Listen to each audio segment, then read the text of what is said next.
Hello, everyone. I'm Jeff Blanchard. And I'm Rick Zanotti, and welcome to Tech Down Over.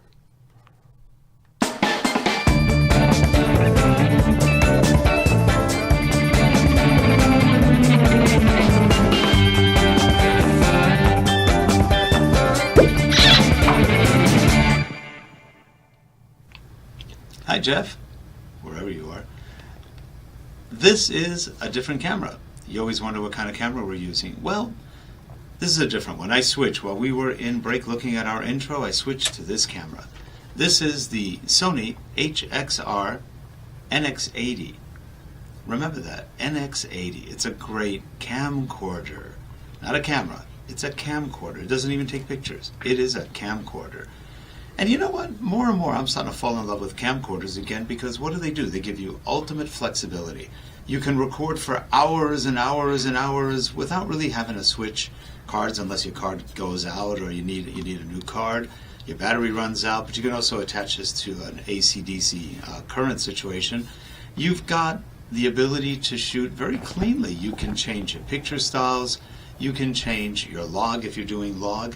You can also do things like zoom in and zoom out, no problem. It's got a very nice Leica lens, and this shoots from f2.8 to f4.0. Now, that's a little misleading.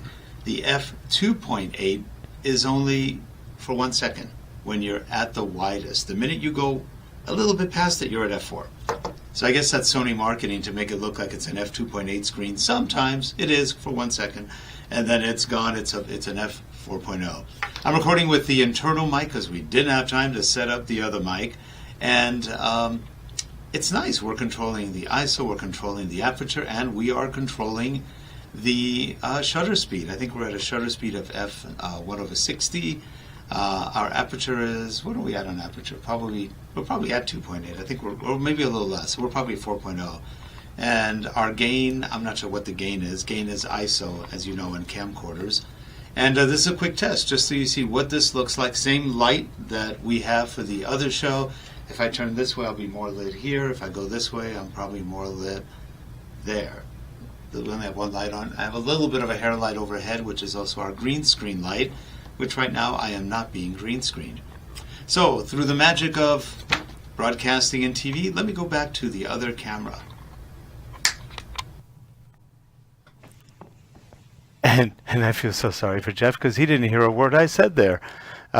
We forgot to turn on the output to send it back to you. So I was actually talking to you that whole time. Now, Jeff, we're talking about the NX80. So what we were talking, the audience heard it, but we were talking about the Sony NX80. And Harold, do you want to show what the NX80 looks like? Well, yes. In that clip, Rick talks a bit about the interface of it. So let's bring that up. And this is the camera's interface that we're putting out through HDMI, and of course the text on it, I guess it looks fairly big here, but that's if you're watching it on a full monitor. It's pretty small on the actual I can guarantee it. Not only is it small, it's very hard to read. It's like 4-point font. I don't know what they were thinking. Not very useful, but it's a great menu. It just you can't read it. Yeah. Did you want to show some of the menu items, how they work and how they come out? Sure. So I have this view here where this is probably about as small as you'll actually be looking at it. We're not seeing you. I've got a tiny view of it on the bottom there. Oh, okay. Let's see. Well, we can go back. Why don't to you go full screen so we can see you? There you go. That's better. Again, it doesn't look so small in this view, but as you can see, the text is only taking up a third of the screen here, and that's quite a small screen. So the actual text is squeezed into maybe an inch by an inch area in actual practice. Which makes no sense, but I guess they're assuming everybody's outputting to HDMI to a monitor. Yeah. I think a lot of companies are going in that direction where they're just expecting people to have the external monitors. Now, as a camcorder, if you want to come back full screen to your shot, Harold. Yes, let's show. Oh, and by the way, I'm sorry, that's Harold Mugliotti. He's our producer, and he is live with us today. So there's the camera. It is a typical camcorder style look. It looks very similar. Fit it in my shot here. Yeah, it looks very similar to a typical like Canon XF405 or something like that. It pretty much competes against it, or the XF400. This one does not have SDI. The Canon XF405 we have does, but there's a 400 that doesn't. I'd say they compete very well against each other. This is lighter. It's a nice camera. Ergonomics are not great, but they're not bad. They could be better, but they're not bad. The buttons are fairly easy to get to. If I have any issues, sometimes you don't know what button's on. You have to look at your monitor to figure out if the button's on or off, like autofocus buttons. And you have a couple of switches, again, that also turn manual or autofocus on, so you have to kind of pay attention to that. It's on the screen, but you may not be showing that at the moment, so you have to just be aware. But it is a typical camcorder. It's very comfortable to record with. Let's see. And I think the one button on it that both Rick and I were finding a bit of trouble with ergonomically, and it is a bit of an important one, is this joystick over here. It's on the right side. It's next to the record button, but it's kind of, it's on the, far outside, so you have to really get your thumb out there. And even still, I have big hands. My thumb is not going totally all the way out around it. It's a little uncomfortable. So that's a little odd. Because the Canon have a similar sort of joystick round that area, but they just place it just correctly, don't they? You seem to be able to, with your thumb, move quite easily without accidentally getting the other buttons. So. Yeah, I almost have the feeling that Sony wants to do everything a little different from Canon, no matter how much it screws them over. So I don't really get that. You know, the Sony's good, so is the Canon. They're both very good cameras. Autofocus is better on the Sony. We've done tests. We have some videos that we can show later on. If you look down over here, you can probably see something that will take you to the other video if you'd like. That's one that we did a focus test on the Sony, and I think we did a comparison at the end of what we thought, and that'll tell you about both cameras. But the Canon with its dual pixel, it's a little overrated. I don't think it's as good as Sony's non-dual pixel. They have very, very fast autofocus, and it probably has to do with the fact that they have 10 times more autofocus points. That could do it, wouldn't it? But for example, the Canon has, what does it have, like 100 or 49? I can't. It's not a lot of autofocus points. It's fewer than 100. I don't remember. It's fewer exactly. than 100, yeah. Versus this, which has 223. Versus other ones that are, starting to get up into the 400, 500, 600 mark. So we're talking a lot of autofocus points. And this one gets 84% of the screen. I think Canon maybe gets 54, maybe 60 if you're lucky. So that's a big difference in terms of how you look at something. And Jeff, you and I have had camcorders. We've had cameras, and you want to. You just see the differences between one and the other in terms of ease of use. I actually like camcorders. I think you do too. Well, I was just thinking about that. I was looking last night at the XA10 and going through it, getting it ready. I'm taking it out and doing some filming on Sunday, and I was just thinking then it's one of an older camera now. It's 4 or 5 years old it's more now. Like six, more like 6 or 7. And I was just looking at the autofocus on that, and I thought that does a damn good job. It might not be as fast as they are today, but hey, it takes a second. That sounds a long time, but it gets it. Yeah. Even though, some of the ones take 10 seconds or 30 seconds at the currently these days, but that still it does it good. So I can just imagine how better this RX80, isn't it? The NX80. NX80. I can just imagine how much more efficient that would be with all those extra points, because my older one is doing quite a good job as it is with and I can't even remember back then the XA is so old we never even thought about focus points back then, did we? Nobody talks about them. No. Now they're all talking about focus points. Now it's how many is the better, but back then it's probably had about 6. I don't know what it had back then. But you know what, we shot on other Canons in the old days, like the XH-A1, the XL2, the GL2, and they were all classic cameras. And you know what's funny? Nobody, like you said, talked about focus points. it just worked. And it worked really well. I mean, we did a lot of corporate video with all of those cameras, and you're right, the X810, the X825, the 35, you just put them up and they just work. Nobody's really worrying too much about the focus, the pixels or anything else. It just seems to work. And nowadays it seems to have gotten more complex because the cameras are saying we need better autofocus. But do we? And do we need better autofocus on everything? No. Sometimes we do, and other times we don't. It just depends. Most of the time, corporate video is not, at a racetrack or watching planes or trains go by really fast. You're doing interactions between people, and you may have some faster movements here and there, but it's going to be few and far between, and you can adjust the camera for that. So I don't know. We've done a lot of videos, and there's never really a focus issue. Now, also, Harold was saying about that Sony one, about the menu size, and that they're expecting people to have the external monitors. I think that's sometimes, to me, a bit crazy, because the form of that camera is designed for me to pick it up and run out and go and shoot something. Right. And so I would expect the person buying that camera is not going to have a monitor. If I'm going to have a monitor, I'll buy their bigger camera, the one that's a bit too awkward to carry, that can take that. But that is a disappointment. But I suppose it's in matching with the other menus on a lot of the things. But by the looks of it, it looks a little bit more intuitive than the camera, the A7 camera, the A7 III. Yeah, I think it is more intuitive, and I think the menu, even though everybody criticizes Sony for menus, I think this menu may actually be better than the Canon XF405 menu. I think it's pretty clean. Harold, you've worked with both. What do you think? Yeah, I think it's pretty clean and easy to navigate. It's mainly, I feel like they could fix the problems with it by just adding an option to increase the text size. That's all they really. I know. And remember, Jeff, in the old days, and Canon, for example, they always had, what size do you want, small, medium, or large? And then that went away. They took that. I mean, it's in some of the cheaper cameras, but it's not in anything professional. Professionals need 20/20 vision, and that's that. And unfortunately, most professionals are not 20, 30 years old. There's a lot of them 40, 50, 60, and then some. And they're having much more of a hard time reading than another person might.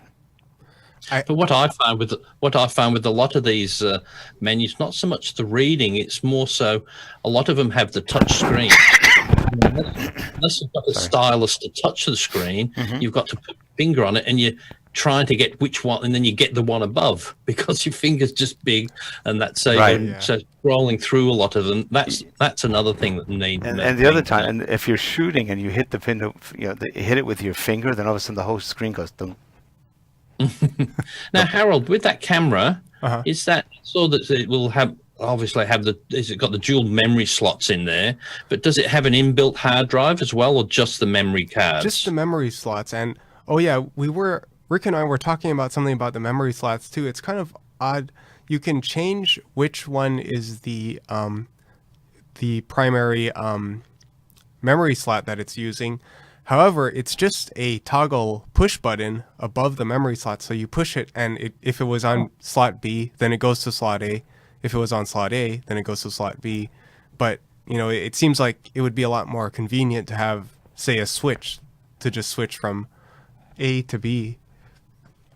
And actually, I find some of the features I look for, like on the...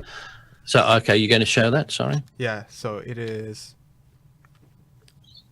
Yeah, so there's just this push button here. These are the memory card slots, and when you push the button, then it switches to the other slot. But you don't really know which. I think you have to go into menus to see which. Yeah, that happened to me. It might show on the display, but that happened to me when we filmed that video today. I had accidentally hit that button because it's not that far from other buttons, and I didn't realize we were on a drift. So I told them it's on the bottom card slot. No, it was on the top one. It changed it. But you have no idea what it's on because there's no visual indicator. So some LEDs or something would have been nice to let you know that, oh, here's where we are. So those are ergonomics. And Sony, unfortunately, with ergonomics, sucks. They're not that good at it. I don't know why. They've had enough experience. They've put out good cameras. And the quality is good. It's just ergonomics are not something they consider, or they don't check with users first. And that's a problem, because those are little things that just make people go crazy. Little things. But you add them up and you start getting irritated. But the camera on the whole, I would rate a 9 out of 10. It's a great camera. Yeah. Oh, and I just checked, and I guess it does on the screen have an indicator of which card you're using. Let me switch to it quickly. But it's on the screen. So yeah, right now you can see in the upper right there, the 256-minute remaining recording time is next to A, and if I push the slot button, it goes to B. And by the way, 256-minute recording time, and we're in 4K recording. Yeah, this is 4K. So that's pretty good. You got almost 3 hours, it also gives you the card thing next to the standby in the center of the screen as well. Yes, It tells you which card you can. Oh yeah, so there it goes. Okay. So it does give you two indicators. But I'll tell you, what you're looking at there, when you're looking at it on screen, is so small. If you're in daylight, or if you're not going to be able to see that well. And the viewfinder, the electronic viewfinder, is nice. And even though it's an OLED, it doesn't seem as bright as some other ones I've seen. It's okay. It's not a bad one, but depending on the lighting conditions, it's a little tricky to get into it. And so those are little things again. Just there's a lot of little things, but on the whole, it's a very good camera. The good thing I saw on that, though, like you're saying with the little screen on there, you've got quite a decent Eyecup and a normal inbuilt viewfinder, whereas a lot of them, they've got the viewfinder there where you can look through it, but you can't use it very well. But that seems that it's got a decent Eyecup. Well, it does have a decent Eyecup, but here's another ergo thing. It's one you have to kind of pull around to get it on. It would have been so much nicer if they had a slide in that just locked in place, because it can come off pretty easily. You start moving it up and down, your finger gets stuck on it, whatever, it'll come off. It will. You put it in your bag, it comes off a lot. So that's, again, almost Canon, but Sony, but on that one, you get about a 5 out of 10. It just, those are little things, but they're irritants, because you're constantly having to fix those little things to make it work. And if you're in a corporate video shoot, you don't want to spend a lot of time fixing little things or going, where am I? What am I doing? And somebody might say, well, you just suck at shooting video. No, that's not it. When you've got any camera and you're out in the field, you don't have time to really look at everything and get back. You can know your camera very well, but if you're getting dinged by those little things, even if you're aware of it, it still takes a little bit of time to fix them. Harold, with a question with the audio on that, I see it's got the screw-on handle which has the two XLR mounts on that. Does it also have just a 3.5 pin connection in the side of it as well, or not? To just put because some cameras do. I know some of the Canons have the XLR and just a 3.5 mil jack, so you can just put a standard microphone. One of the. I think this one does, unless I just missed it. I don't think so either. That's not a problem. But another question with that, what I like to do with if I have an attached XLR, that's good. But I like to still use the embodied sound just to get the ambient sound, so I can get the good sound on one channel and then just going one just in case. They won't do that. You can only shoot with one audio source at a time. So you would again have to have an external recorder. You could, and it would be not connected to the camera. I think with one of your Canons you can do that, because that's one of the things you can sort of have the microphone, the XLR, and the inbuilt one. And again, that is another typical ergonomic thing. You can set it up as internal mic, or you can set it up as line. You don't get a choice. I mean, you don't get any other choice. So you can't have both on at one time. Now, on the back of the camera, if you look at there's a little door that opens up at the top right. I don't know if that's a 3.5 millimeter or not. Let me see. It's just a teeny door on top of the camera record button, I think, somewhere around there. That is for a remote. That's the LANC control. That's your LANC control. Okay. Oh yeah, and since I'm, this is it. And since I'm showing this again anyway, I might as well also show that with the viewfinder, it's got a bit of articulation too, so you can You can Oh, okay. bring it You out. can move it about. And you can demonstrating what Rick said earlier, the Eyecup just came off pretty easily from just manipulating that, and you can Yeah. can It's extend this. they're ergonomic things. They're small, but they're a pain. I suppose you could get the Hoodman company to do a lot of eyepieces. I Maybe, suppose they'll have yeah. one that you could get for them that would Yep, that's do a true. better job. Now, Jeff, you and I both had the Panasonic HCX 1000, Yes, and yes. and you and I both have the unique honor of selling them. Mhm. You liked I it. wish I You really liked could it find more it. than I did, but I found the video quality wasn't that great on it. But the ergonomics weren't too bad. You had 3 rings, which is nice. This only has 1. I would have really liked 3 rings on this camera. It would have been a lot better. But what did you like and what didn't you like about the HCX 1000? And they have similar ones right now. Sony makes one that looks like a clone. I don't know who came first, and there are other models that look exactly like it from Panasonic. But what did and didn't you like? Well, what I did like with it was, as you said, it had the 3 rings, so you had a greater control in that manual operation, and it was easy to see the focusing through the viewfinder, and that was a good point on that as well.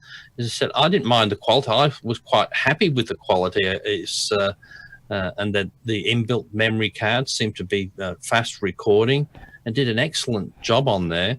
I would say that one thing I didn't like was it was probably a little bit too big. Not for me, but you know, when you're out and about, people just seem to get a bit upset when you see this big camera. But I actually liked because it was nice and stable, because it was a nice big camera. But as you said, it amazed me. They're still selling that camera, but I see other newer ones coming out that I would have thought it was the same camera. Yes. But it's got a different name on it. So a lot of them have gone that way. Which actually makes me wonder. I don't know if it makes you wonder this, but I'm wondering, did Sony make these for everybody, and they're all just putting their own? They make the chips for everybody, so are they also making the bodies and then people modify them? I wonder, because the coincidence is just I mean, they're exactly the same.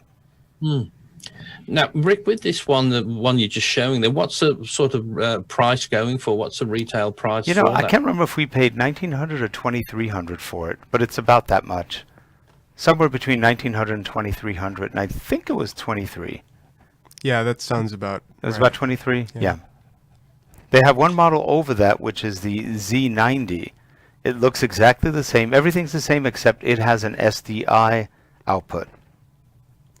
They've also got the other one that doesn't have the The handle, grip, right? the X700, I think, Yeah. something like that. Now, that handle does come off by the looks of it. I see a does. couple of big It does. screws on there, so it does come At off. which point you have the X70. Yeah, and then it has a lens hood, does it? Or have It you does, taken and it comes off. It just comes off. Yeah. The lens hood? Yep. No, Oh, does it? no, is that doesn't have a big lens hood? Yeah, Does it does. have It a comes off. I don't have it on right now. Yeah, we don't have it here actually. It's not on. It's in the bag right now because it Yeah. comes off. You just snap it back on. Because on the bag, it's a little hard to get it in. It's a silly thing, but I think that makes the cameras. I reckon that they'll just look really nice with that. Yep. Doesn't make too much difference, but they just look. Right. I just like that look, and that's what one thing I really did love with that Panasonic was the hood had the view. You clicked it and it closed the hood cap on it. Yes, and also Did- so does the Canon, and they don't have that on this. No, Or maybe that's what they I do. really Maybe like. they So you do. don't have to fiddle with that, finding it, and you just open it, and it's Yeah. there and close I it. don't think this one has it. I'm trying to think. For the lens cap? Yeah, I don't think. No, so. it just comes right off. like Yeah, I it was comes showing. right off. No, but it doesn't have a little closer. No, it doesn't. I don't think. No, that's the lens cap. Rick- That's what. Yeah, they this use. one's the X. Now you've got these cameras, these really good ones. Now you've got the camcorders. You've bought I think the Panasonic or the 4K one, round about $1,000. How Yep. much is it? Just size, or how does that match up for quality compared Not to? as good. It's because it's a smaller sensor. The ergonomics are even worse. They're really hard to change things. You have to rely too much on pressing buttons on the screen. When you're outdoors, you really don't see the screen too well. So, or you could look in the viewfinder. It's a good viewfinder. It's an OLED viewfinder, but it's still pretty small because now you're trying to figure out where those. It's not. It's got a little joystick. It's okay, but it's not ergonomically that easy to change aperture or anything else. You can, but I think they could have done with an extra control to do that rather than screen and a joystick. It's a little hard. Now, with like we all do a lot of video now, but what do you find people want the video format in when they want it? Like if you're doing something for somebody, how do they like taking? Because I seem to find the trouble lately that you would think, oh, everybody will just want it on a memory stick, played on a computer in an MP4, and that's fine. Yeah. But every time you get to that, oh no, I haven't got a computer, so you have to put it onto a DVD, and that's becoming old-fashioned now. Or I can't upload it to YouTube and put a private thing. I don't want that. How do you deliver them? It just depends. Most of the time nowadays, at least where we are, people do have the computers that can have it's on. They want it on the internet usually, or if they want it in house, they put it as part of, let's say, another program, and then just play it through the other, like it's an e-learning package or something like that. We used to have to do DVDs, but then again, you're limited to 1080p on most DVDs, and MPEG-2s don't do 4K, so you're stuck kind of in an MPEG-2 format. But you can do DVDs or Blu-ray. I think you can do a 4K. I don't know if it's Blu-ray. I don't think Blu-ray supports 4K. But there are other methods you can use. But MP4 is pretty much the common one. That's what I thought. But it's I do the bit of video I do is usually for personal people, not for corporates who are doing them into e-learning things and just want to watch things. And it just amazes me that I would have thought these days a memory stick and just stick it into, because a lot of TVs and DVD players will just play an MP4. Right, and like Apple TVs and Rokus, they now have USB sticks. You just put a USB fob in it and have your videos on that. It can play anything. Yeah, I'm just amazed at how many people still don't, and then you get to, oh goodness, and then luckily people still have DVDs in their homes, but give it another 18 months, 2 years, it'll be yes, indeed. Yeah, well, look how long it took to get rid of SD, and say no more SD, and everybody went no. And a lot of people had old TVs that never upgraded past that 640 by 480, and it's like, oh my gosh. And now we're there, and they forced the upgrade, at least here. I don't know if they've done it everywhere, probably not. And now you can only transmit in 1080p or above, so, or 720p and above. And you don't see 720 that much anymore, except maybe YouTube or internet broadcasts. And it doesn't look as good as 1080. It's okay, but it loses something. And then, of course, 4K is coming. It's still too big. I mean, you can compress 4K quite a bit, but it's still a lot bigger. So, well, I think we're still in a 1080p world with a lot of people wanting 4K content only because they think it's cool. Well, I was just had the XA10 out and doing a bit of filming and playing it back, and I'm still amazed at the quality of it. Yeah. Still in my mind, I'm convinced too. I want 4K. It's much better. Old 1080p is rubbish. Is no good. But then when I looked at it, that's not rubbish. It's really quite. No, and Jeff, have you plugged your camera into your OLED TV and played it in 4K? It'll upsample it perfectly in note. It's just instant, and it looks good. Have you tried that? I haven't. No. So I'll try it. You might be surprised at the results. No, for the FZ1000, well, yeah, that should do it. That'll do it. Yeah, record in 4K, then output it, and watch how fast your TV converts it. It's pretty amazing. But that's what I'm still now looking at this Sony one for another camcorder. I'm still looking at updating, but the GH5 to me still sounds like a good combination because it does that video camera type thing and can still do the. I would get the A7 III maybe. Well, that's what I keep doing, but there's I'm still tossing up, but then I keep going back to the GH5. But the A7 III, have you heard they had a slight problem with some of them? Oh, what happened? Well, with them, the bottom end of the filming, there's a couple of pixels on somewhere that they've got a problem with that, and I don't know if it's just a firmware, and not all of them seem to have that. But it's not. But if you zoom into that bottom corner, when you film, you can see it drops a few pixels, quite noticeable. Interesting. Well, if you look really closely in those little pixels, there's a picture of an engineer from Sony, and it says, "Help me, help me." It's a little subliminal message, isn't it? It's I'm trapped, help me. So we're waiting for somebody to have hidden in the whole code of the blueprint of the camera in there, so people could see that. But I still think I'm convinced myself. I think I'll end up with the Sony A7 III because that's the best of both worlds. It's such a good price. $1,999 for a full frame 4K camera. I think it also does 6K pictures or more. And it does a very good picture too. So it's amazing what it can do for the price. Now, mind you, the lenses aren't cheap, but you can get cheaper lenses to start, and they're very good. And you can get a good zoom for about $1,000, and it'll look good. But you are going to spend some money on lenses with time. And one of the other things I'm keen to go with that one, because I see DJI, I'm always on about the Ronin S, the new one that's coming out. Yeah. Well, one of the things that they're designing with the Sony, they've got a big focus pulling thing on that Ronin when you hold it, and it will up to the Sony and control the focusing from that, so you can do your manual pulling and focusing. And also, just like the Osmo, when you do start and stop on the handle, it will do that on the camera. Interesting. So you don't have to... But on the camera with Sony, it doesn't need much autofocus help. It's pretty darn good. I'd say 99% of the time it hits it. And so I don't think you would need too much follow. The follow focus is not going to be as fast as a real autofocus. No matter how good that guy is or girl, they're not going to be on it that perfectly. They even said some of this, autofocus, when it's good, it will always be the follow focus guy. Definitely will do. Yeah. So I don't know. I think that's a career that may disappear in the next 2 to 5 years because people won't need it. Well, the thing is, the computer can do it. It can react, and if the computer doesn't get it, well, the human's probably going to be 2 seconds behind that. Exactly, because no matter you're not looking at a big, huge monitor, and things aren't that easy usually. But anyway, I think the A7 III is going to be a pretty good camera.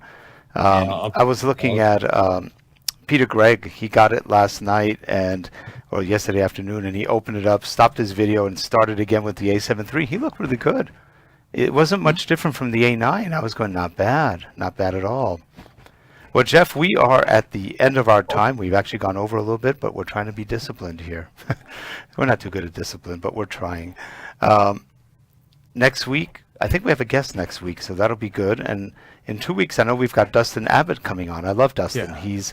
He does great reviews of products. He's very good, and he agreed to come on, so it should be a fun show. Have you seen Dustin? No, I haven't. That's what I thought. Oh, you'll love his reviews. His name is Dustin Abbott, and he's in Canada, and he just does a great job on all the reviews. He'll be on, I think, in a couple of weeks. I'm really looking forward to seeing him. And we're trying to get another guy we saw. It's not really quite tech, but it is in a way. Because if you look good and feel good and smell good, damn, you're good at tech. That's the way it works. But we're trying to get Aaron Moreno on. He is with a podcast called Alpha M. Alpha M for male. And it's all about for men. Not that we don't have a million female viewers, but we probably don't. Sorry, Sarah, you are a female, but we know you're not a man. So, anyway, she's not a man, right? She's a girl. Yeah. Yeah, she's a girl. We have proof. Okay. Anyway, we love you, Sarah. Leave it alone, Rick. Yeah, I'll leave it alone. Alpha M. It's a great podcast. You've got to watch those. I think you'll probably enjoy it. They're really fun. He's funny. And you know what? The products he talks about. He talked about one where it keeps your hair really well. This is from his company. I think it's called Pete and Pedro. I think that's the name of the company. I got it at Amazon. I think it was a trial pack. I didn't realize it. No, sorry. It's sea salt. It's a sea salt spray, water sea salt for your hair. And then it comes with a putty. You rub the putty in your hands, you put it through your hair, boom, you're good. And the hair looks nice, and it's totally manageable. And it makes you smell like you did when you came out of a barber 30, 40 years ago. It's like, wow, that smell again. I love that smell. It's been ages since I smelled it. And so, anyway, I did that today. You probably can't tell, but my hair is neat. and it was sticking straight called up. What's it called? Californian poppy. That's what it was. Is that what it is? Yeah, because that's the thing that hair gel they always used to put on was Californian poppy. Yeah, I wonder if it's similar, but I don't know. It works. This is a putty that they make, and it's a really nice smell to it. But anyway, we're going to try to get him on. I think he'll come on. If you're watching, Aaron Moreno, come on. We're waiting for you. That usually brings him right in, doesn't it? Yeah. Now we're using your product. We're using your product, and we're buying other products from you. We just bought the skincare kit. Because like he says, men, you got to look good too. He's right. And, you know, with our dryness, and so you probably have the same problem. With the dryness here, man, your face just goes raw. So what does it make? That makes you a metrosexual, doesn't it? I suppose, but you know what? I don't care. Well, it does all the face cream and all. But it feels good, man. My skin is so dry out. And Camarillo is a very dry place. And what we need as well, what we need to ask him is, well, things for here. So to get rid of the lighting on my head, just a bit. Oh, he probably has it. Who knows? A bit of that. Yeah, he probably has everything. You could grow a forehead beard. That would help. But, you know, it's kind of... Just put a mat on there. I'll little fur. Just false eyebrows and just paint something on the top there. See if anybody notices. Yeah. Or if you remember the old Chinese kung fu movies, the master would have eyebrows that were like this. You just comb them up. You're good. Use the putty to hold them in place. Eyebrows. Yeah. Master Dog. And they were called. There was one Master Dog who was famous. He had hair like all over his face. It was funny. But anyway, now we're really over. Have a good one, everyone. We'll see you next week on Tech Down Over. Bye, Jeff. Have a great one. Thanks, Harold.